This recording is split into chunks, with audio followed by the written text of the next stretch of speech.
విద్యార్థి నుంచి ఇప్పటి వరకు మీరున్న రాజకీయాల్లో ఏంటి అసలు రాజకీయాల పట్ల మీరు సింపుల్గా ఏమంటారు ఒక్క మాటలో? మీ ప్రయాణము ఇదంతా చూసిన తర్వాత అన్నీ చూశారు మీరు, అధికారం చూశారు, పోరాటం చూశారు, అన్నీ చూశారు, కుట్రలు చూశారు, అన్నీ చూశారు.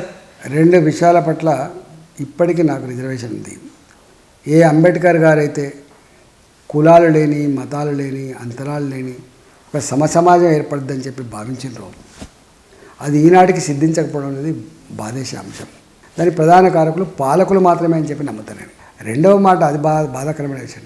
ఇవి పోగా అంతరాలు పెరగడం.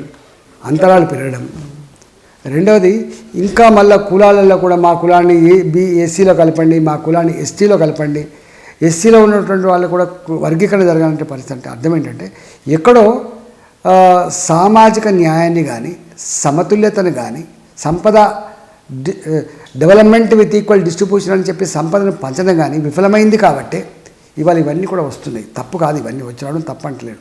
75 వసంతాలు గడిచినప్పటికీ కూడా రాబోయే కాలంలో ఆనాడు అంబేద్కర్ ఏదైతే ప్రవచించిండో, లేదా ఇలా సమాజంలో చాలామంది సామాజికవేత్తలు కోరుతున్నారో దాని ప్రకారంగా ప్రజాస్వామ్యం పడవిల్లాలని, సంపద అందరి అవసరాలు తీర్చేదిగా ఉండాలని, రాజ్యాంగ స్ఫూర్తిని దేశంలో సంపూర్ణంగా అమలు జరగాలని చెప్పి కోరుకుంటున్నా. బీజేపీలో ఉన్న మీకు ఈ ఆశయం సాధ్యం అవుతుందా? డెఫినెట్గా ఇప్పుడు మోడీ గారు వచ్చిన తర్వాత చాలా మార్పులు వచ్చినాయి.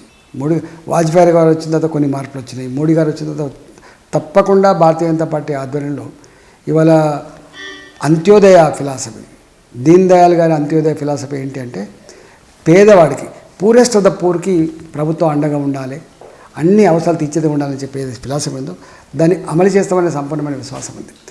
నాయకులు వేరు కావచ్చు, పేర్లు వేరు కావచ్చు, ప్రవచనాలు వేరు కావచ్చు, అది కార్ల్ మార్క్స్ చెప్పిండా, అది మావో చెప్పిండా, దీన్ దయాళ్ గారు చెప్పిండా, ఎవరు చెప్పిండా ఒక తెలియదు. కానీ మొత్తం మీద ప్రభుత్వం ఎప్పుడు కూడా పేదవాళ్లకు అండగా ఉండే బాధ్యతను తూచా తప్పకుండా పాటించాలి.